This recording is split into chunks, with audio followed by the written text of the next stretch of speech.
So in the previous video I made focusing on Vegeta, I talked about how he consistently shows up behind Goku, right? And this isn't just a matter of his pride or ego, but what you aim for defines you, right? His ambitions and his goals for himself being too low, and this being one of the main reasons why he doesn't reach the same peaks or pinnacles that Goku does, or at least as fast, right? He has his block and everything. But one person pointed out something that I wanted to touch on a little bit. They were talking about in the video how I didn't discuss Vegeta's background and how the way that he was raised influences mental. And this is a really important point that I want to spend this video talking about, because these mental roadblocks that he had ingrained in him from the time that he was raised shapes Vegeta's entire character and directly influences what we're talking about his achievements, about the power levels that he's able or is not able to reach.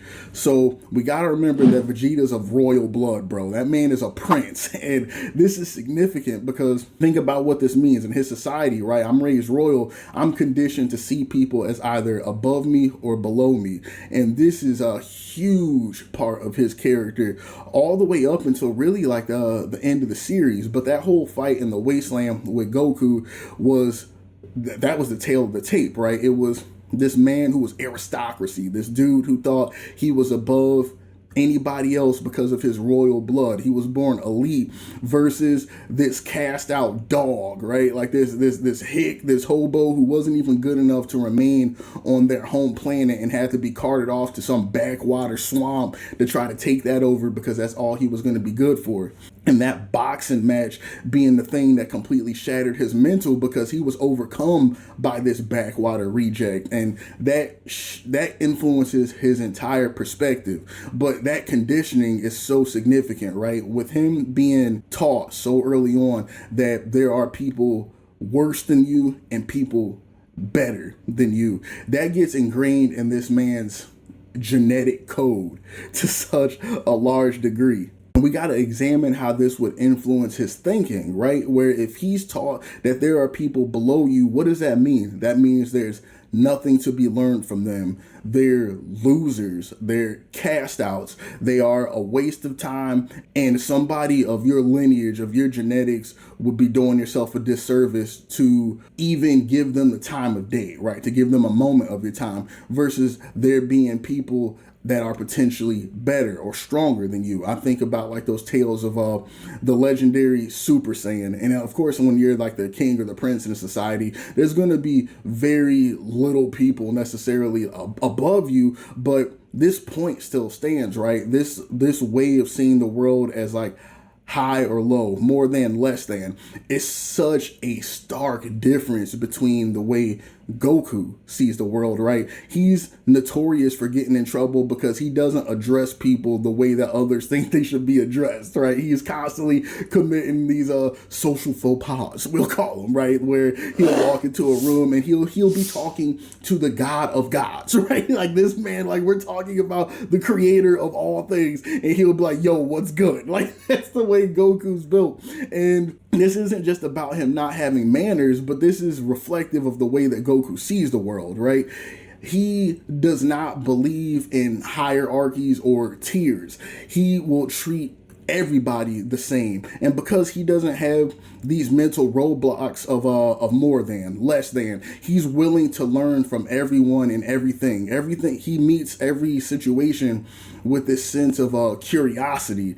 Everything is worthwhile to him, and because of that he's able to absorb so much, he's able to learn so much, he's able to constantly grow, versus Vegeta being born with this rigid mindset where there's things worth listening to, there's things not worth listening to, you are this, other people are this, and how that fundamentally from the moment he was born crafted his brain in a certain way to make him just diametrically opposed to the person that Goku is, right?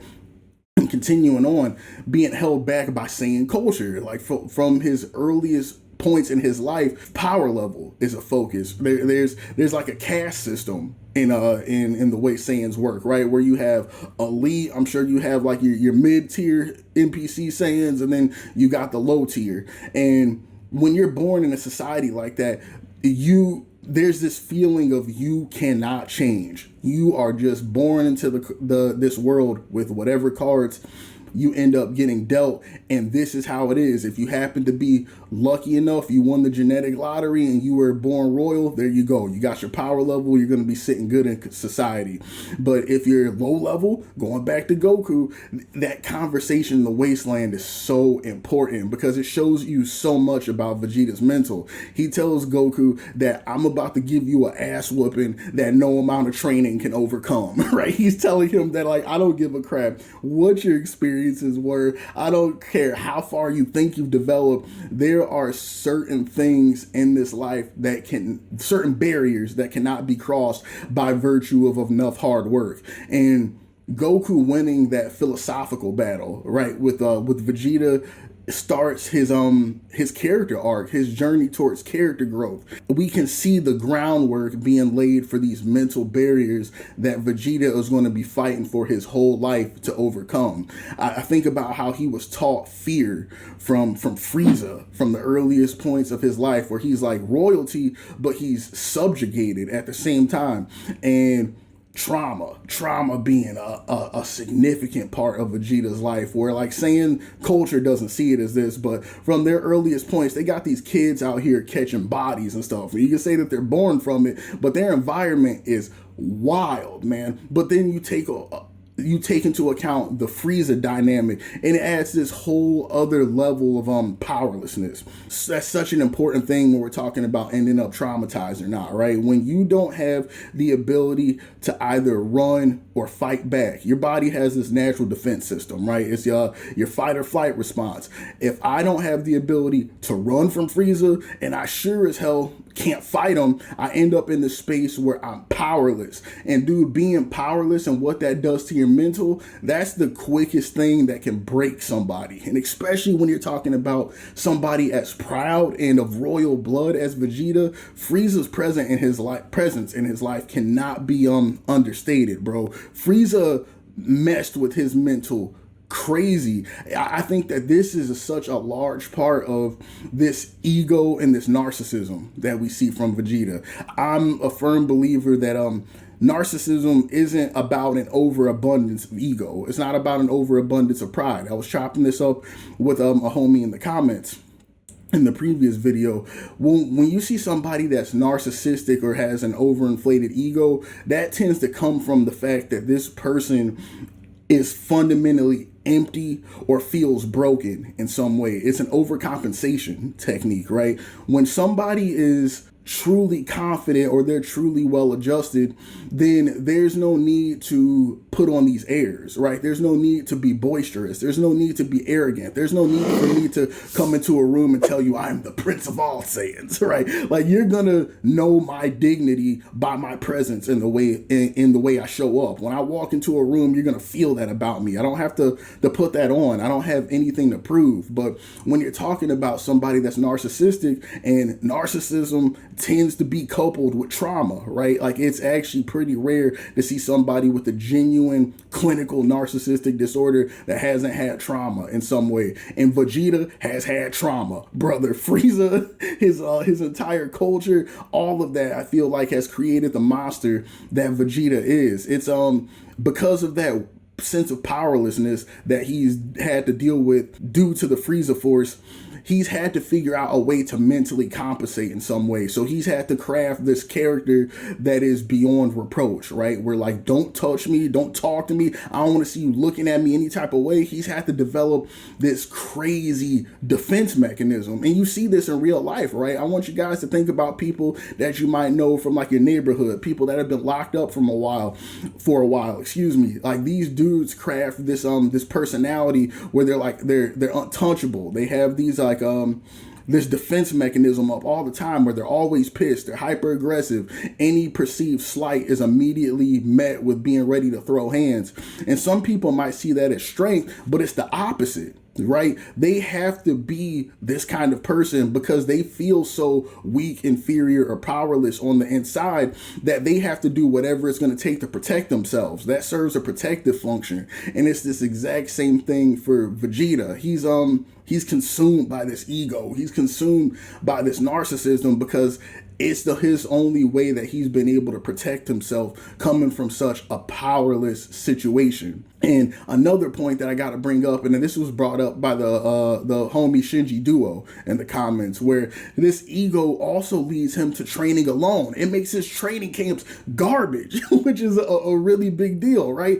We were talking about how Vegeta does not let himself learn from others in the same way that Goku does. And this ends up not only being a part of his mental blocks, but his physical blocks. Think about how many training camps Goku has had, man. How many people he's learned from. He's learned something from Bulma, from Krillin, from Oolong, from Roshi, from Kami, from Popo. Like, he's constantly had people in his life that he's been able to absorb things from that have helped him grow. But Vegeta, through a combination of Saiyan culture being what it is, him being royalty, and him looking down on everybody else, he's never had anybody to like glow up with, right? He's never had anybody except for Goku, which is what makes him such an important presence in his life.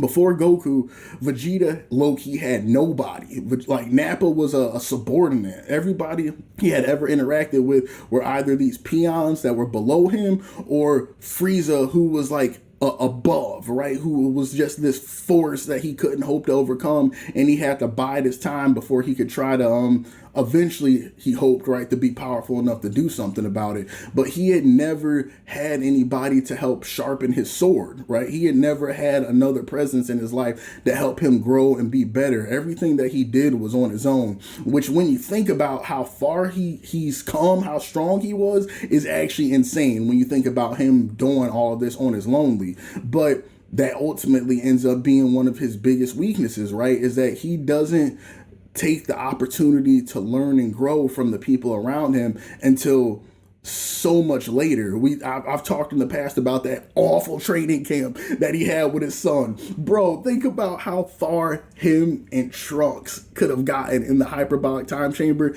if Vegeta's ego, pride, and trauma were not in the way.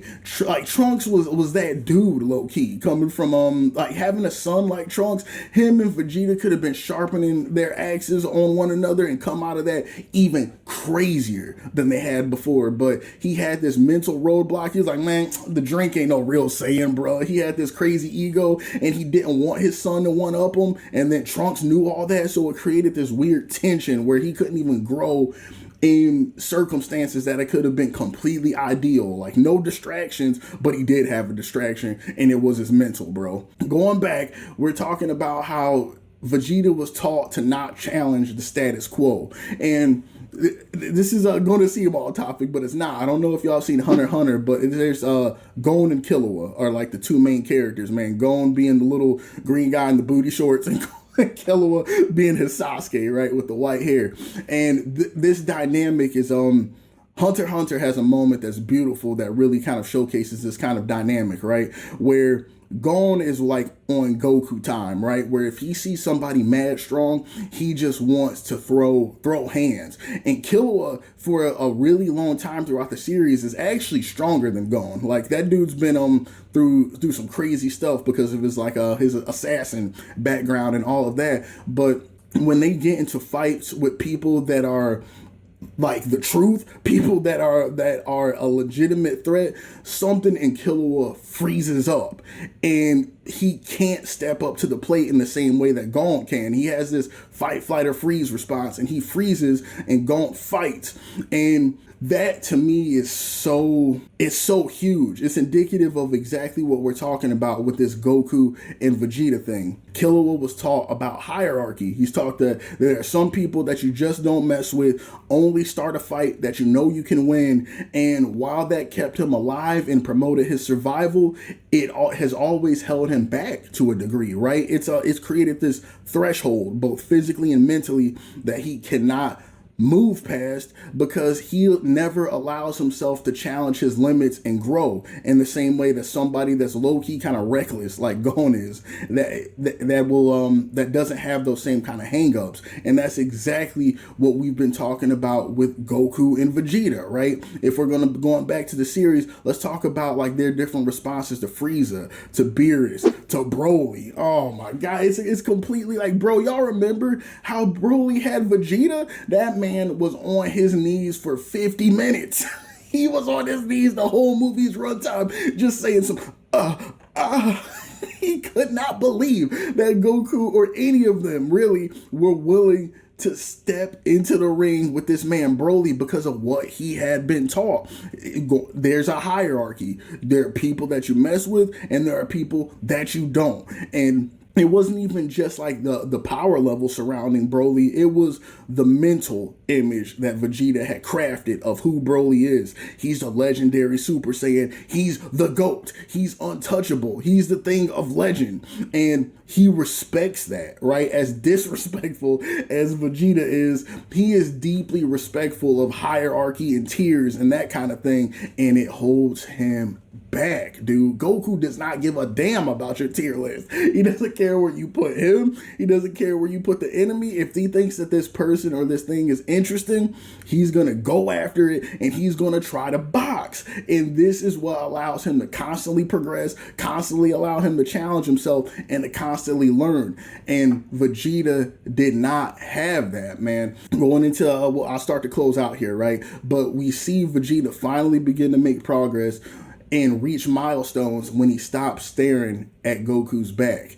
When he finally allows himself to give up the chase, right? Like when I think about when he was turning Super Saiyan, and I make fun of that moment a lot of him crying on the moon, but the moment's sick. It's cool. But he finally just allows himself to accept that like Goku is Goku and he is trying to force this transformation by boxing rocks and all kinds of crazy ass stuff. And he had a moment where he just decided to just like really allow myself to absorb this sadness, this despair. I'm just going to sit in it. I'm going to stop trying to control everything. I'm going to stop trying to control my power, my ability to transform or not, how strong Goku does or doesn't get. And I'm just going to accept this for what it is. And in that moment, the transformation comes to him, right? That combination of both hard work and mentality being in alignment. Hard work and mentality being in alignment allowed him to reach the threshold that he had not been able to reach previously. And we see this so many times in Vegeta's growth. His biggest moments of growth are when he finally stops getting in his own way, but he was dealt bad cards at the beginning. It sounds like he would be dealt good cards because of him being royalty, but him being royalty and his aristocratic background are some of the biggest things that end up holding him back in life. So I just wanted to chop it up with y'all about that. I appreciate all the feedback that I've gotten on that Vegeta video. I hope y'all have been enjoying these discussion videos as much as I've liked making them. And let me know if there's anything that you want to talk about in the comments. If there's any other things that you want to see me discuss as far as Dragon Ball, maybe even other anime and that kind of thing. Don't forget to become a channel member for some exclusive videos. You'll have early access to any of the newest drops. Like, comment, subscribe, do all that YouTube stuff. And I appreciate y'all, man. I'll catch you in the next one.